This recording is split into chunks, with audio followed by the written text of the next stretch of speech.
Hello friends, आज हम medieval history के कुछ इंपॉर्टेंट क्वेश्चन देखने वाले हैं जो कि आपके लिए काफ़ी फ़ायदेमंद होने वाले हैं।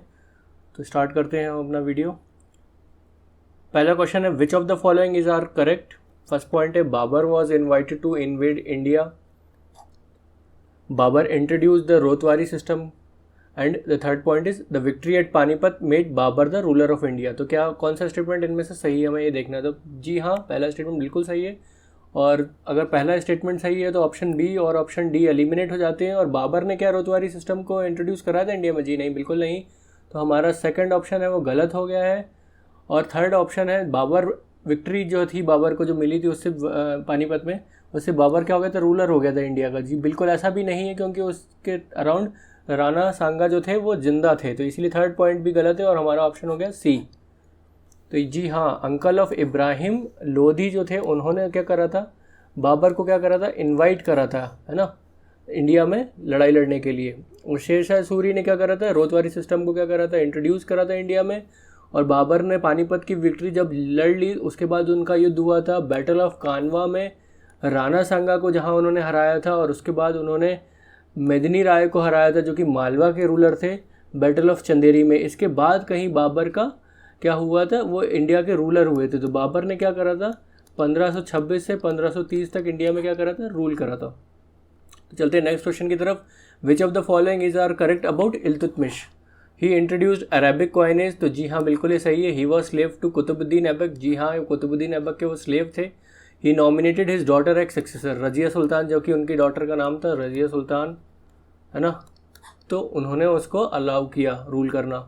जी हाँ, यहाँ पर तीनों स्टेटमेंट सही है। तो इसका आंसर है ए, है ना। इल्तुतमिश उन्होंने क्या करा था, बामियान के अगेंस्ट क्या करा था, एक्सपेडिशन करा था। और डॉटर रजिया सुल्तान को क्या करा था, उन्होंने सक्सेसर घोषित किया था। थर्ड क्वेश्चन है हमारा, Ibn Battuta wrote Rihla in Arabic about socio cultural life in the subcontinent in the reign of Muhammad bin Tughlaq. तो जी हाँ, इब्न बतूता ने क्या करी थी, रिहाला को ही लिखा था और अरेबिक में ही लिखा था, जो कि सोशियो कल्चरल लाइफ के बारे में बताता। तो पहला स्टेटमेंट बिल्कुल सही है। Al Biruni wrote Kitabul Hind and also translated Patanjali's work on grammar in Arabic. तो जी हाँ, ये स्टेटमेंट बिल्कुल सही है। अल बरूनी जो कि 12th सेंचुरी में इंडिया में आए थे और उन्होंने ऐसा ही करा था। इसके अलावा Barbosa was the Portuguese traveller who gave a detailed account of trade and society in West India. तो जी हाँ, ये स्टेटमेंट गलत है, क्योंकि वेस्ट इंडिया की जगह यहाँ पर होना चाहिए था साउथ इंडिया। तो यहाँ पर थर्ड स्टेटमेंट जो है कि गलत है। तो इसीलिए बी ऑप्शन और डी ऑप्शन अपने आप एलिमिनेट हो जाते हैं। और क्योंकि दोनों ऑप्शन ए और 1 और 2 दोनों सही हैं, तो ए option is the correct answer. तो ये हमने यहाँ पर ऊपर डिस्कस भी कर चुके हैं, है ना। और अल बरूनी ने क्या करा था, पतंजलि का योग सूत्र को क्या करा था, ट्रांसलेट किया था, किसमें, अरेबिक में किया था। और उन्होंने एक मोनोग्राफ भी लिखी थी किसके ऊपर, इंडियन कल्चर के ऊपर, जिसको हमने कहा किताबुल हिंद, है ना। और पर्टिकुलर ट्रैवलर जो कि बारबोसा थे वो कहाँ आए थे, साउथ इंडिया में आए थे। और उसके बारे में उन्होंने बताया था कि वहाँ पर कैसे ट्रेड और कैसे सोसाइटी गवर्न हो रही है। चलते हैं नेक्स्ट क्वेश्चन की तरफ। हमारा नेक्स्ट क्वेश्चन है, Francois Bernier recorded the general conditions and culture of India in his book travels in the Mughal empire. In this context which of the following statements are correct. First point है, crown ownership of land existed during Mughals. जी हाँ, crown ownership ही थी Mughals के, है ना, land के ऊपर। और लैंड ओनरशिप वॉज हेरिडेटरी, ऐसा नहीं था, क्योंकि लैंड की खरोक्त फरोख्त होती थी। अगर कोई ड्यूज़ अपने जो रेंट पेमेंट्स हैं वो नहीं दे पा रहा है तो लैंड क्या हो जाता था, उसका ट्रांसफ़र हो जाता था उसके राइट्स का। तो ये स्टेटमेंट गलत हो गया। तो सेकंड पॉइंट गलत है, इसीलिए बी ऑप्शन और डी ऑप्शन एलिमिनेट हो गए हैं। और क्या मर्चेंट कम्युनिटीज़ और ये आर्टिशंस प्रोफेशनल क्लासेस ये क्या थे, प्रॉस्परस थे? तो ऐसा नहीं था, क्योंकि ज़्यादातर जो भी प्रॉफिट होता था वो रूलिंग क्लास ले जाता था। तो थर्ड पॉइंट गलत हो गया, इसलिए इसका आंसर है ए। तो क्राउन की क्या थी, ओनरशिप थी लैंड के ऊपर, है ना। और जो लोग थे, लैंड होल्डर्स थे, वो could not pass their land to their children, ठीक है। और अकॉर्डिंग टू बर्नियर उस टाइम पर बहुत ज़्यादा क्या थी, बहुत तरह की टाउन्स थी, trading towns, port towns, pilgrimage towns, जो कि किसके रीजन में थी, मुगल्स के टाइम पे थी, है ना। जो कि ये बताती थी कि कहीं ना कहीं प्रॉस्पेरिटी थी किसकी, मर्चेंट एंड प्रोफेशनल क्लास की। लेकिन क्या होता था, प्रॉफिट जो था वो ज़्यादातर क्या करता था, स्टेट ले लेता था। तो इसीलिए उनको कोई मोटिवेशन नहीं था कोई भी क्वालिटी को इम्प्रूव करने का, है ना। तो चलते हैं नेक्स्ट क्वेश्चन की तरफ। नेक्स्ट क्वेश्चन है, which of the following statements are true about Ibn Battuta. तो he was born in Tangiers, Morocco, जो कि अफ्रीका में है, मोरक्को, है ना, नॉर्थ अफ्रीका में। तो ये बिल्कुल सही स्टेटमेंट है। इस बुक ऑफ ट्रेवल्स का Dastan Hind was written in Persian. तो ये स्टेटमेंट गलत है, क्योंकि उनकी बुक का नाम था रिहाला, है ना। He was appointed qazi of Delhi by Muhammad bin Tughlaq. तो ये बिल्कुल स्टेटमेंट सही है। तो हमारे 1 और 3 यहाँ पर सही है, यानी ऑप्शन ए जो है वो सही है इसका। तो इब्न बतूता की बुक का नाम क्या था? रेहाला था, जो कि अरेबिक में लिखी गई थी। 14th सेंचुरी में ये इंडिया में आए थे, तब इंडिया में रूल कर रहे थे मोहम्मद बिन तुगलक, और इन्होंने सोशियो कल्चरल लाइफ उस टाइम की बताई थी, है ना, दिल्ली सल्तनत में। और ये मोरक्कन ट्रैवलर थे जो कि टैंजियर में ब्रॉटअप हुए थे, और ये काजी अपॉइंट करे गए थे दिल्ली के, है ना। नेक्स्ट क्वेश्चन है हमारा, which of the following are correct about Firoz Shah Tughlaq's reign. तो इन्होंने क्या करा था? मुस्लिम्स के ऊपर टैक्स लगाया था, ये बिल्कुल सही बात है। एम्प्लॉयमेंट ब्यूरो भी इनके दौरान इस्टेब्लिश हुआ था, ये भी बिल्कुल सही बात है। और ही अबॉलिश जिजिया। जिजिया क्या है? पोल टैक्स है, जो कि क्या करा था? नॉन मुस्लिम्स के ऊपर क्या करा था? इम्पोज किया गया था। तो ये जो है इन्होंने अबॉलिश नहीं किया था, बल्कि इन्होंने लगाया था। तो ये स्टेटमेंट क्या है? गलत है। तो हमारा 1 और 2 ए आंसर इसका सही है ना। तो जिजिया क्या है? पोल टैक्स है। जकत क्या है? टैक्स ऑन मुस्लिम्स लगाया जाता था स्पेसिफिक रिलीजियस पर्पसेस के कारण। और खम क्या है? अगर कोई युद्ध जीत के आ रहे हैं तो 1/5 ऑफ द वॉर ब्यूटी वो अलॉट होती थी। और खर्च क्या है? जो प्रोड्यूस हो रहा है उसका 1/10वां हिस्सा। तो ये सारे टैक्सेस थे जो कि उनके क्या बोलते हैं रूल में लगाए गए थे। तो 7th क्वेश्चन पे चलते हैं हम। Consider the following statements about Sufi traditions in India. पहला पॉइंट है, a major feature of Chishti tradition was austerity including maintaining a distance from worldly power. तो ऐसा बिल्कुल सही था, क्योंकि वो कहीं ना कहीं एक डिस्टेंस मेंटेन करके रखते थे।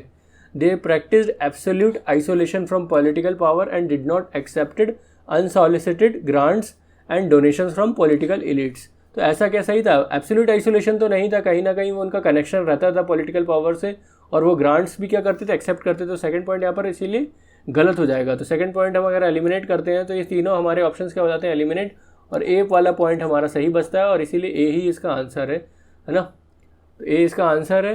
चिश्ती ट्रेडिशन वाले लोग क्या करते थे? ऑस्टेरिटी को अडॉप्ट करते थे, और वो क्या करते थे? कहीं ना कहीं एक्सेप्ट करते थे अनसॉलिसिटेड ग्रांट्स और डोनेशंस पॉलिटिकल एलिट से, है ना। और ये तुर्क्स ने जनरली क्या किया था? उलेमा के रेजिस्टेंस को कहीं ना कहीं वो उसे झेल पाए, इसीलिए उन्होंने कहीं ना कहीं सूफीज़ के साथ क्या करी थी? फ्रेंडशिप करी थी, है ना, जो कि डिराइव करते थे अपनी अथॉरिटी डायरेक्टली गॉड से। क्योंकि कहीं ना कहीं अगर उन्हें नॉन मुस्लिम्स पे रूल करना है तो उन्हें ऐसे लोगों की भी ज़रूरत थी जो शरिया को इम्पोज करने के लिए डायरेक्टली उन्हें फोर्स ना करें, इनको रूलर्स को। क्योंकि शरिया अगर आप इम्पोज करेंगे मेजॉरिटी पॉपुलेशन पे तो हो सकता है कि विद्रोह हो जाए। तो इसीलिए उन्होंने सूफीज़ की क्या करी थी? मदद ली थी, है ना। चलते हैं नेक्स्ट क्वेश्चन की तरफ। तो नेक्स्ट क्वेश्चन है, in the context of Indian history takavi refers to. तो टकावी क्या है? क्राउन लैंड है, लैंड रेवेन्यू है, रिलीजियस टैक्स है, या एग्रीकल्चर लोन है। तो ये कहीं एग्रीकल्चर लोन है।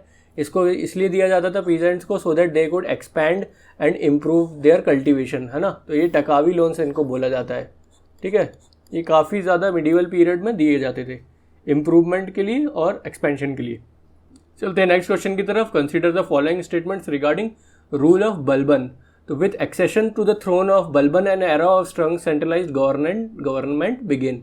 तो ये बिल्कुल सही स्टेटमेंट है। पुराने जो भी उनके वो थे क्या बोलते हैं नोबल्स थे, उनको बलबन ने क्या कर दिया था? हटा दिया था, है ना, और सारी पावर्स अपने अंदर ले ली थी। सेकेंड पॉइंट है, in order to strengthen his claim to the throne Balban declare that he was a descendant of legendary Iranian king. तो जी हाँ, ये बिल्कुल सही स्टेटमेंट है। उन्होंने क्या बोलते ये ऐसा करा था जब उन्होंने पावर क्या करी थी? छीनी थी। थर्ड पॉइंट क्या था? Balban also included Indian Muslim for position of power and show tolerance towards them. तो ऐसा नहीं था, बलबन उनको क्या करते थे? उनको अच्छी नज़रों से नहीं देखते थे, और उनको क्या करते थे? बहुत ज़्यादा डिस्पाइज करते थे किनको? इंडियन मुस्लिम्स को। तो वो हाईली इनटॉलरेंट थे इंडियन मुस्लिम्स को लेके। तो थर्ड पॉइंट इसीलिए क्या हो जाएगा? गलत हो जाएगा, और पहला और दूसरा पॉइंट ही सही है, यानी A option is the correct answer. ठीक है, चलते हैं नेक्स्ट क्वेश्चन की तरफ। Which of the following statements are true about agriculture in medieval India. तो agriculture in medieval India was only for subsistence. Second point है, vegetables like potatoes, tomatoes, chillies were introduce to India from new world at this time. New world means कहीं ना कहीं Portuguese लेके आए थे। तो ये स्टेटमेंट अगर किसी को पता होगा तो ये बिल्कुल सही स्टेटमेंट है। तो सेकंड पॉइंट जो है हमें देखना है कौन कौन से ऑप्शंस में नहीं है, तो यानी डी एलिमिनेट हो जाएगा इस चक्कर में। उसके बाद क्या है? Third point, peasants held there land in collective ownership, है ना। और चौथा पॉइंट क्या है? एन ए अकबरी किसने लिखी थी? अबुल फजल ने लिखी थी, जो कि अकबर के टाइम में थे, है ना। इन्होंने क्या है? Important source of information about agriculture. तो ये अगर स्टेटमेंट सही है और अगर आपको ये पता है तो चौथा स्टेटमेंट सही है।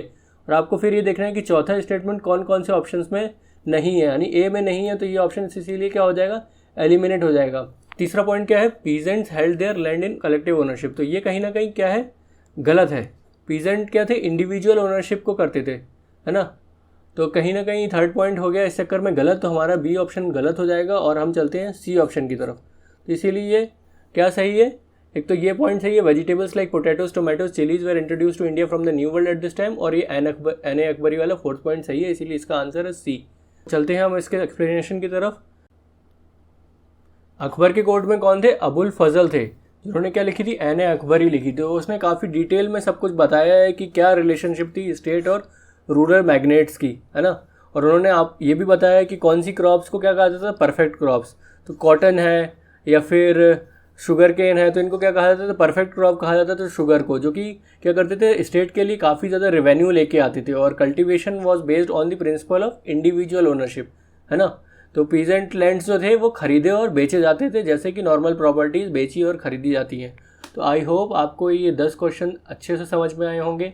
आप कमेंट के थ्रू अपने स्कोर्स यहाँ पर मेंशन कर सकते हो। आई होप आपको ये वीडियो पसंद आया होगा, और अब हम नेक्स्ट वीडियो में नए टॉपिक के साथ फिर से मिलेंगे। Thank you so much.